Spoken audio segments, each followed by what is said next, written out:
Welcome back, everyone! I am the MoeChicken, and this is more Super Mario World Return to Dinosaur Land. In the last episode, we discovered this Choco ghost house. We went through it, and we made this sweet path back to here, which does nothing for me, and I want to get the bonus area because it was very clever the way they set it up, and I want to see if I can get it. So first we have to get through there. Now, one of the things that I sort of feel about ghost houses, and I think I mentioned this in an earlier part of this series, is the idea that, like, I like the concept of ghost houses, of, like, puzzle levels in games, because, I mean, not every game really benefits from puzzly puzzles, but I feel like just about every platformer can benefit from some... Just get this ghost entourage that are coming to see me. Alright, I want your treasure.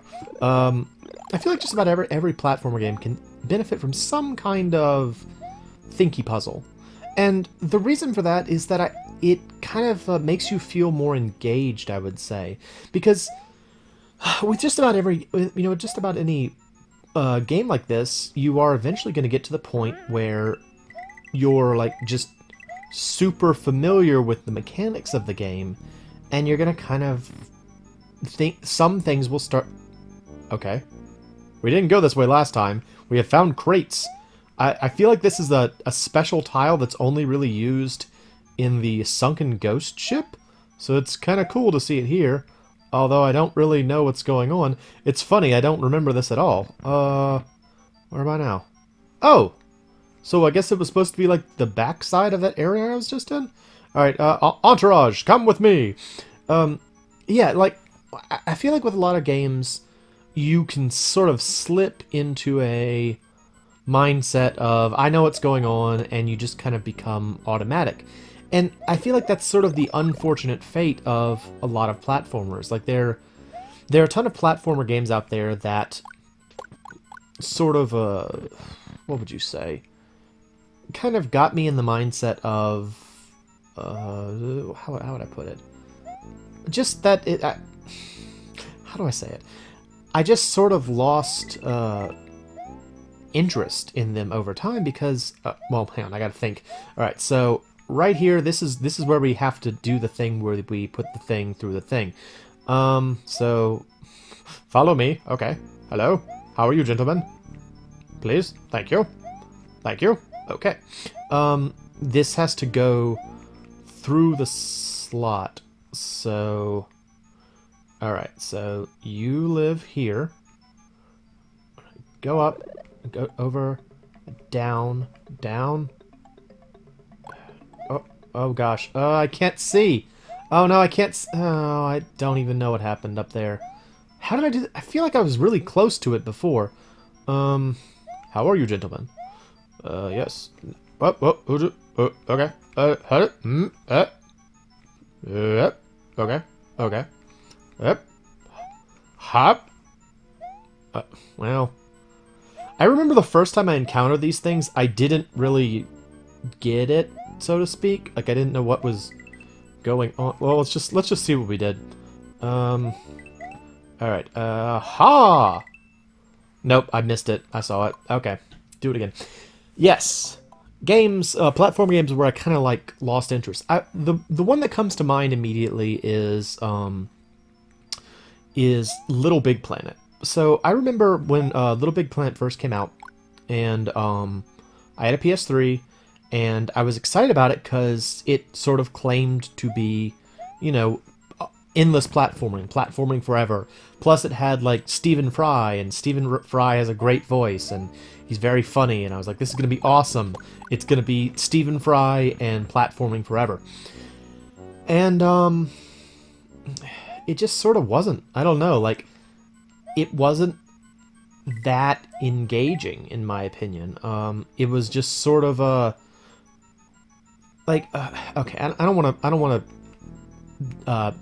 you know, like, be too critical, because I mean, it was an okay game. It was, like, functional and such, but there just wasn't a whole lot to it, and it kind of put me in the mindset of, well, you need more of a story or more of a purpose to a game than just this.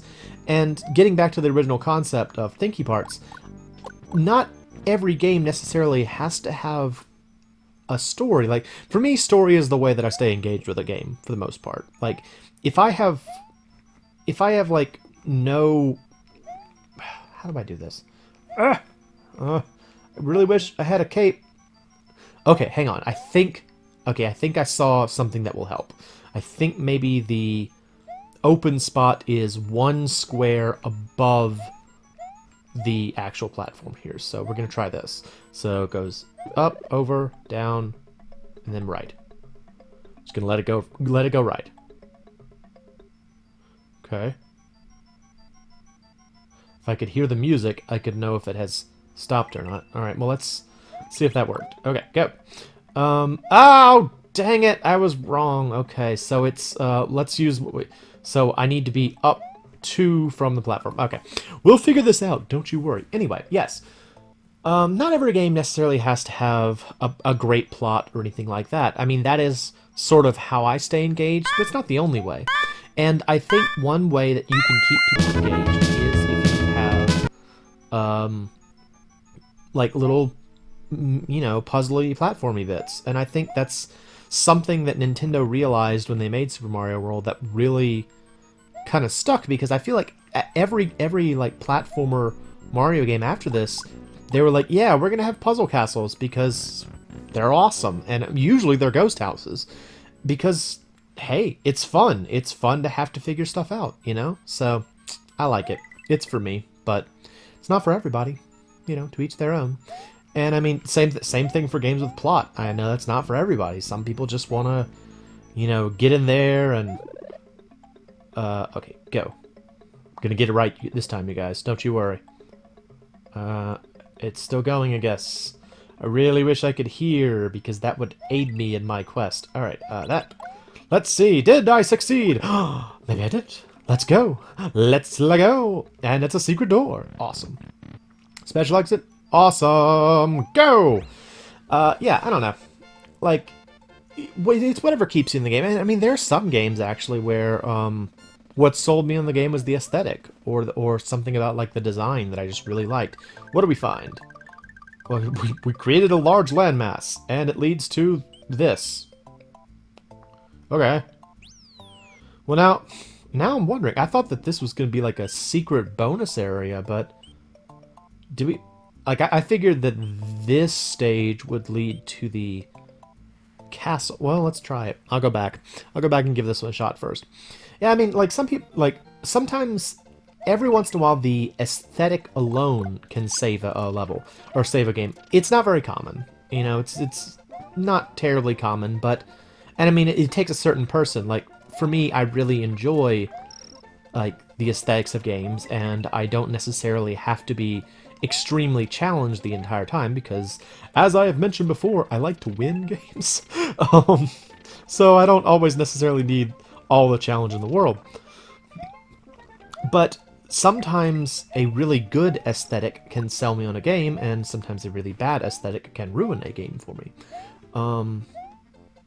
But yeah, I guess it's different things that keep you engaged with a game, and it's really just up to you for what you find most interesting. If it's exclusively gameplay that you're looking for, well, not every game is for you. There could probably, you know, it reminds me, you know, speaking. That's the end of the level? What? Why did it let me fly up so high if that was the end of the... That's a weird way to end the level. Okay, yeah, it's just a connector. That's cool. I'll do one more. I was looking at the time. It's getting close, and I've just been yammering on about maze levels this entire time, but whatever. Yammering on is just what I do on my channel. I just talk about whatever, and I hope people enjoy it. That's about all I can hope for. Anyway. What was I saying? What was I saying? Yeah, different people play games for different reasons. I think that that's one thing that, is sometimes forgotten when people discuss things. Like, probably shouldn't get into this, but whatever. One of my little pet peeves, I guess, is when I hear, like, tier lists. Like, it feels like people really like to produce tier lists in things. And I think the rationale for that is that, people like to feel like, they like to analyze things, and they like to show off, how much they know of this or that. And so tier lists are a great way to say, hey, this is my opinion, and these are the facts that I use to back it up. And that's fine. I mean, usually it's a pretty healthy discourse, I guess you could say. My problem with it becomes when it feels like it's treated as though it's objective fact. And I know that maybe in some regards there are things that are sort of like objectively better, but generally I don't feel like that's actually the case in terms of tier discussions. It seems more like this is the one that we like the best for whatever reason. And, oops, I didn't mean to do that, but okay, we'll go with it. I don't know, it kind of bothers me when it's treated as objective when it is not, in fact, objective. It is subjective. From now on, you'll have to hit every switch block along the way. Be careful, if you miss just one, your lift will fall. Oh, cool. Thanks. No pressure, though. Alright, here we go. Enough about tier lists and such. Let's move on. That one. I'm guessing they're gonna throw something awful at me. That one. Okay. Back. Alright. Alright. Keep it together. Keep it together, Mario. Up. Up. I tell you what, getting the, Whoa. Oh gosh. I don't even know. Ah! Ba ba ba ba. Bow. Well. Yeah, I'm gonna end off on failure this time. This episode was where I talked a lot about tier lists and base levels and so forth and so on. It was a good time, maybe. I'm the MoeChicken. This is Super Mario World: Return to Dinosaur Land. Thanks for stopping by.